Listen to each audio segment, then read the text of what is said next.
कुछ ऐसे रेसलर जो कि कभी अपना डब्ल्यूडब्ल्यूई में अब रिटर्न नहीं करेंगे।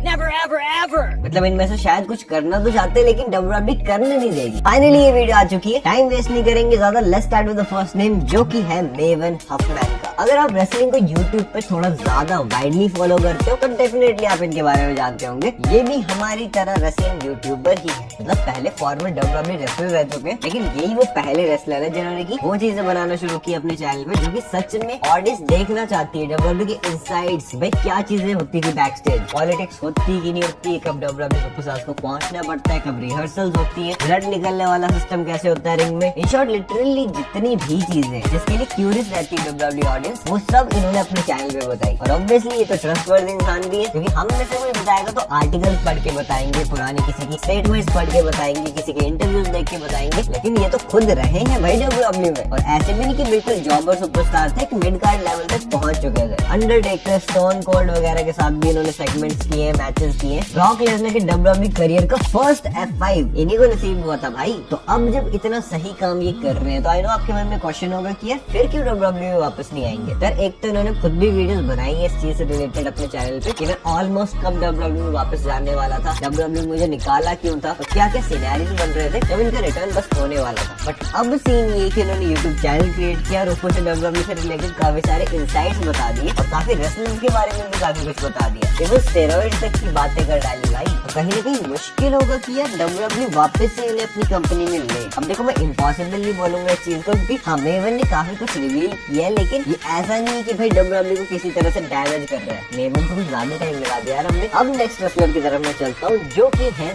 सनी। भाई ये तो डेफिनेटली डब्ल्यूडब्ल्यूई वापस नहीं आने वाली, ठीक है। सनी को फर्स्ट एवर डीवा बोलते हैं डब्ल्यूडब्ल्यूई की। वो गुड फॉर द आईज वाला एलिमेंट सनी ने डाला था for the first time WWE television पे। लेकिन फास्ट फॉरवर्ड टू 2024 आज के टाइम पे सनी के पीछे इतने कांड रह चुके हैं ना भाई साहब। ड्रग अब्यूज हो गया, किसी को गाड़ी से ठोक देना, ऐसा वैसा पता नहीं कितना कुछ सामने आया है। और आपको तो बताइए डब्ल्यूडब्ल्यूई ऐसे इंसान से खुद को रिलेट करना ही नहीं चाहती किसी भी तरह से, जिसने रियल लाइफ में बहुत सारी प्रॉब्लम्स क्रिएट की, जो कि उनकी तरफ से भी कोई गलत पार्ट नहीं है। वो भी एक्नॉलेज करते हैं कि भाई हाँ सनी की कंट्रीब्यूशन थी, काफी अच्छा किया उन्होंने डब्ल्यूडब्ल्यूई एफ के लिए उस टाइम पे, लेकिन उन्हें अपना बिजनेस थोड़ी खराब करना है भाई। किसी ऐसे को लेके आगे जिसकी पहली इमेज खराब है, जो कि रियल लाइफ क्रिमिनली बन चुका है, तो कौन स्पॉन्सर करेगा डब्ल्यूडब्ल्यूई को, और कैसे WWE biggest pro wrestling company होते हुए ऑपरेट कर पाएगी। समझ रहे हो आप बात की गहराई को। चलो अब इनसे नेक्स्ट रेसलर की तरफ मैं चलता हूँ जो कि है एंजो अमोरे। याद ही होगा आपको ये कौन है, वो बिग कैश के साथ आते थे। जिसने 2016-17 वाला टाइम देखा है डब्ल्यूडब्ल्यूई का उसको तो पता ही होगा डेफिनेटली। अगर अभी भी याद नहीं आ रहा कि एंजो कौन है तो अब तो डेफिनेटली याद आ गया होगा। लाना का एंजो को बुलाना, बुला के उन्हें रिझाना, फिर रुस्तम से पिटवाना, काफी अनडिसेंट हरकतें किया करते थे। एक बार तो भाई डब्ल्यूडब्ल्यूई ऑडियंस में बैठ के आगे से टिकट खरीद के डब्ल्यूडब्ल्यूई ने इन्हें निकाल दिया वहाँ से भी। तो हाँ काफी डेस्परेट से आदमी। और एक बार डब्ल्यूडब्ल्यूई के सामने कोई ऐसी खबर आ जाती है किसी भी सुपरस्टार से रिलेटेड जिसने वुमेन अब्यूज किया और जिसने किसी भी तरह की गलत हरकत की है या करने की कोशिश भी की है, तब भी डब्ल्यूडब्ल्यूई उसे अपनी कंपनी में नहीं रखी। और एंजो तो इतने बड़े नाम थे भी नहीं। मुझे पता है आपके मन में कहीं ना कहीं ब्रॉक लेसनर का नाम आ रहा है कि भाई उन्होंने भी तो काफी अनडिसेंट हरकतें की अपनी प्राइम एज में। सर देखो यार वो ब्रॉक है, और सर जैसे हमने उन्हें एज अ रेसलर देखा है उससे पता लग जाता है कि ब्रॉक कितने बड़े नाम है, जिस तरह उन्हें ट्रीट किया जाता है उनके साथ एकदम से टाइप तोड़े नहीं जा सकते। तो वही तो मैं कह रहा हूँ, ब्रॉक ब्रॉक है, उनको साइड ही रखो, उनको लिंक मत किया करो किसी के साथ भी। अभी सिर्फ मैं एंजो की बात कर रहा हूँ, और कोई भी डब्ल्यूडब्ल्यूई रेसलर जो कि बिल्कुल एक लेजेंड लेवल पे नहीं है वो तो डेफिनेटली डब्ल्यूडब्ल्यूई से जाएगा ही जाएगा, और ये भी चले गए और वापस कभी आने भी नहीं वाले। नाउ इनसे नेक्स्ट रेसलर की तरफ मैं चलता हूँ जो कि है ब्रैड मैडॉक्स। भागने की जरूरत नहीं है, स्किप करने की जरूरत नहीं है। अगर किसी को नहीं पता इनके बारे में तो मैं आपको फटाफट बता देता हूँ। सीएम पंक और रायबैक का हेल इन अ सेल मैच हो रहा था फॉर द डब्ल्यूडब्ल्यूई चैंपियनशिप। मैं काफी एक्साइटेड था इस मैच के लिए, क्योंकि यहाँ से सीएम पंक कहीं नहीं भाग सकते थे। रायबैक उन्हें डिस्ट्रॉय करने वाले थे और डब्ल्यूडब्ल्यूई टाइटल फाइनली जीतने वाले थे। लेकिन हरामजादा उस मैच में जो रेफरी था वही रायबैक को लो ब्लो लगा देता है, जिसकी वजह से सीएम पंक जीत जाते भाई और रिटेन कर लेते अपनी चैंपियनशिप। उसके बाद से ये जो रेफरी था ये बहुत ज्यादा पॉपुलर हो गया, ये जनरल मैनेजर भी बन गया मंडे नाइट रॉ का। लेकिन बाद में इनकी डब्ल्यूडब्ल्यूई रेसलर पेज के साथ कुछ अच्छी वीडियो सामने आई इंटरनेट पे, जिसकी वजह से ब्रैड मैडॉक्स को निकाल दिया डब्ल्यूडब्ल्यूई से। इसलिए ये भी कभी वापस नहीं आने वाले, ठीक है। नाउ इनसे नेक्स्ट रेसलर की तरफ मैं चलता हूँ जिसपे की नाम है